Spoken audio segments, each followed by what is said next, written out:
कैसे समा गई मीराबाई श्री कृष्ण की मूर्ति में। मीराबाई का जन्म मारवाड़ के कुर्की नामक गांव में 1498 में एक राज परिवार में हुआ था। उनके पिता का नाम रतन सिंह राठौर था, जो मेड़ता के शासक थे। वह एक वीर योद्धा भी थे। मीराबाई अपने माता पिता की इकलौती संतान थी। उनके पिता रतन सिंह का अधिकतर समय युद्ध में व्यतीत होता था। जब मीराबाई छोटी ही थी, तब उनकी माता का निधन हो गया था। उनका लालन पालन उनके दादा राव दूधा जी की देख रेख में हुआ था, जो योद्धा होने के साथ साथ भगवान विष्णु के बड़े उपासक थे और भक्ति भाव से ओतप्रोत थे। एक दिन राजमहल के सामने से एक बारात निकली। मीरा तब छोटी थी। दूल्हा बहुत ही आकर्षक वस्त्र पहने हुए था।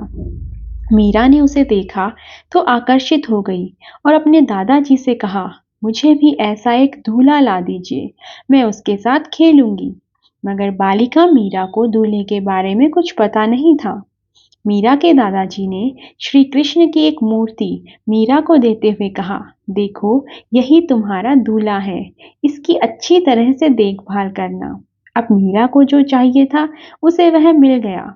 मीरा प्रसन्न होकर उस मूर्ति को स्वीकार कर लेती है और वह मूर्ति के साथ हमेशा खेलती रहती और उससे ऐसा व्यवहार करती मानो श्री कृष्ण ही उसके पति हों।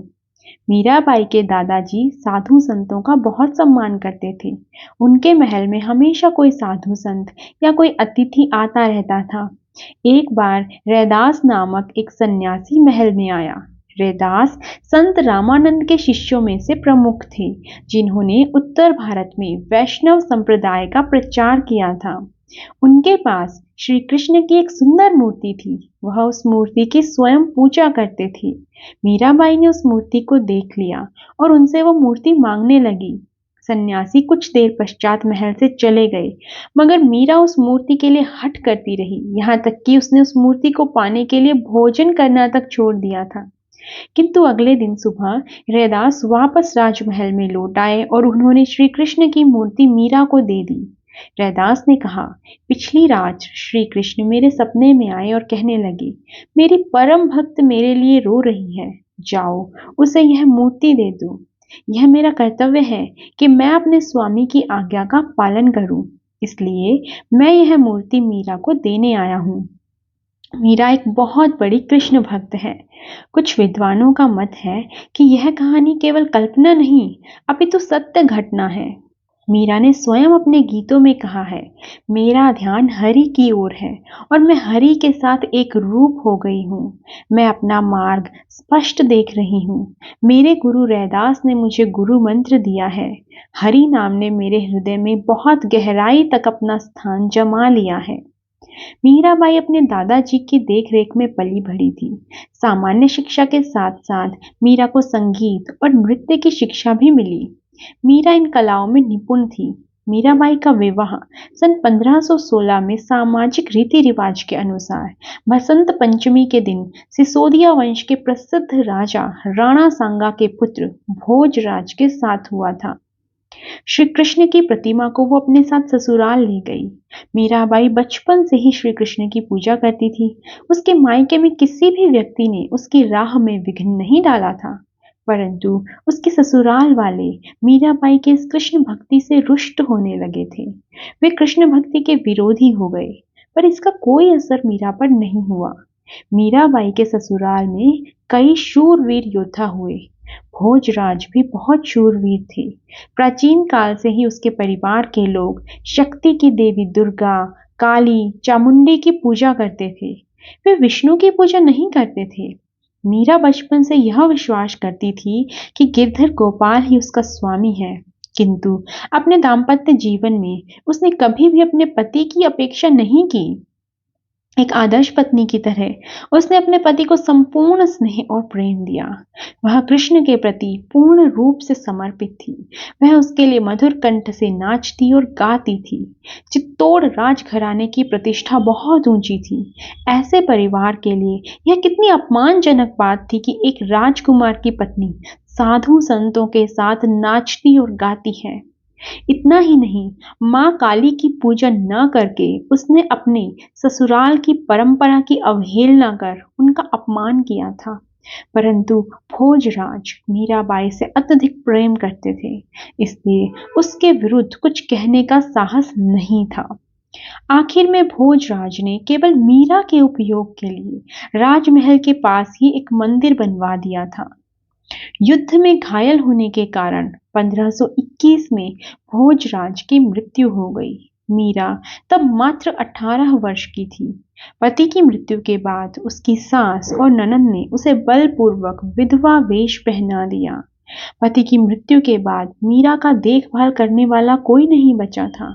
इसके बाद कई लोगों ने उन्हें पागल की संज्ञा देकर अपमानित किया। इन सब के कारण वह कृष्ण भक्ति में और लीन हो गई। पति की मृत्यु के बाद मीरा पर उसके परिवारजनों ने सती होने के लिए बहुत दबाव डाला, लेकिन वे इसके लिए सहमत नहीं हुई। राणा सांगा की मृत्यु के बाद उनके देवर विक्रमाजीत महाराणा बने, तो वह मीरा को और अधिक कष्ट देने लगे।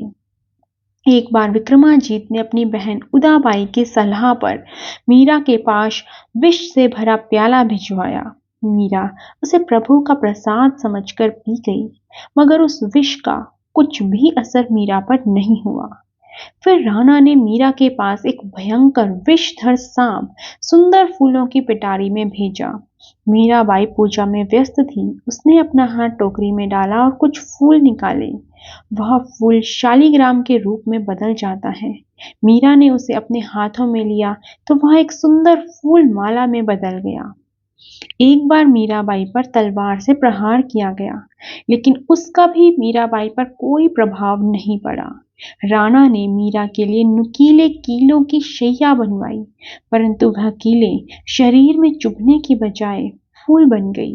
उसके ससुराल के लोग अब खुलकर कई प्रकार से मीराबाई को प्रताड़ित करने लगे।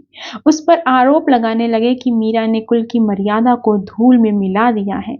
किंतु मीराबाई समाज में महान संत और कलयुग की राधा के नाम से जानी जाने लगी।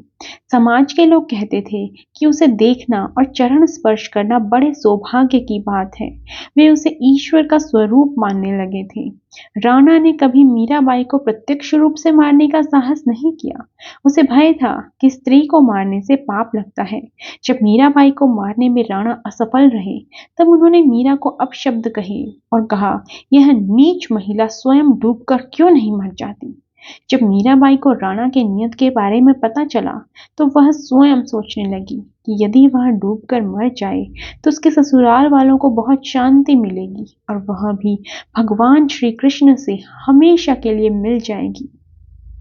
इन सारी बातों का विचार करके मीरा नदी के किनारे पहुंच गई और खड़े होकर श्री कृष्ण से प्रार्थना करने लगी, हे मेरे प्रभु, मुझे अपनी शरण में ले लो। और इसके बाद वो नदी में कूदने ही जा रही थी कि एक आवाज ने उसे रोक दिया। वह आवाज मीरा को कहने लगी कि स्वयं को मारना बहुत बड़ा पाप है, ऐसा मत करो, तुम वृंदावन चली जाओ। धीरे धीरे संसार से मीरा का मोह भंग हो गया था। कष्टों और अत्याचारों के कारण मीरा ने अपना परिवार त्याग दिया। बहुत दिनों तक वृंदावन में सत्संग करने के बाद वह द्वारिका चली गई, जहां भजन कीर्तन में अपना पूरा समय लगा दिया। वह हर समय श्री कृष्ण के बारे में ही सोचती रहती थी। राजस्थान में भी मीराबाई बहुत लोकप्रिय हो गई थी, परंतु प्रतिष्ठित घराने उसे अपनाना नहीं चाहते थे। मीरा के प्रति राणा के अत्याचार की बातें चारों तरफ फैल गई थी। रतन सिंह की हत्या कर दी गई और उसके बाद उदय सिंह गद्दी पर बैठा और सोचा कि साधुओं के संग मीरा अकेली रहेगी तो उसके प्रतिष्ठित परिवार के लिए यह बदनामी की बात होगी। इसलिए उसने मीरा को चित्तौड़ लौट जाने को कहा, परंतु मीरा इसके लिए बिल्कुल भी तैयार नहीं थी, तो उसने चित्तौड़ जाने से मना कर दिया। उदय सिंह समझ गया था कि मीरा उसके कहने से वापस नहीं लौटेगी। उसने चित्तौड़ से 5 ब्राह्मणों को मीरा से अनुरोध करने के लिए भेजा कि वह चित्तौड़ लौट जाए। मीरा सोचने लगी कि वह वापस राजमहल में जाएगी तो वही पुरानी बातें फिर से दोहराई जाएंगी। इस समय मीरा की आयु लगभग 48 वर्ष की थी। जब उसके पति भोजराज जीवित थे, उस समय भी राजमहल में श्री कृष्ण की भक्ति में उसे कठिनाइयों का सामना करना पड़ता था। मीरा ने मंदिर में शरण ली। उसके पति के निधन को 25 वर्ष हो गए थे, परंतु उसका परिवार अभी भी उसकी हत्या करने का प्रयास कर रहा था। इसलिए मीराबाई अपनी प्राण रक्षा हेतु उन सबसे दूर द्वारका चली आई थी।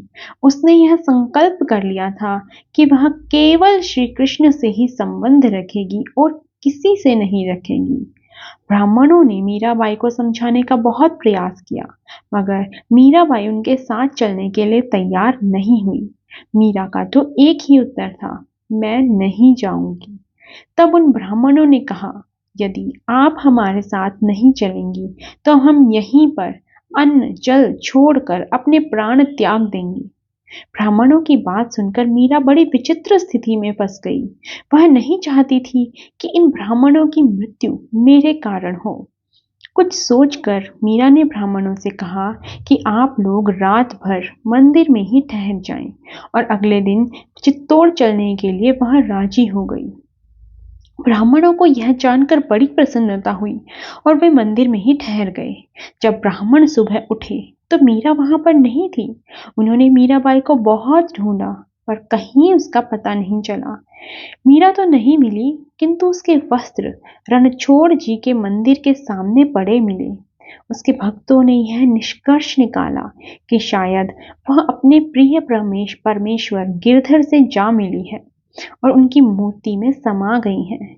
मीरा ने उसे दुख देने वालों और दुर्व्यवहार करने वालों के साथ कभी भी बदले की भावना अथवा घृणा और खराब व्यवहार नहीं किया। उसके प्रेरणादायक और करुणामय जीवन चरित्र से ऐसा प्रतीत होता है कि एक भक्त अपने परमेश्वर के लिए हर प्रकार की कठिनाइयों को शांत रहकर सह सकता है। दोस्तों, अगर मीराबाई की ये कहानी आपको पसंद आई है तो वीडियो को लाइक ज़रूर करें, और इसी तरह की कहानियाँ सुनते रहने के लिए चैनल से ज़रूर जुड़े, सब्सक्राइब कर लें। धन्यवाद।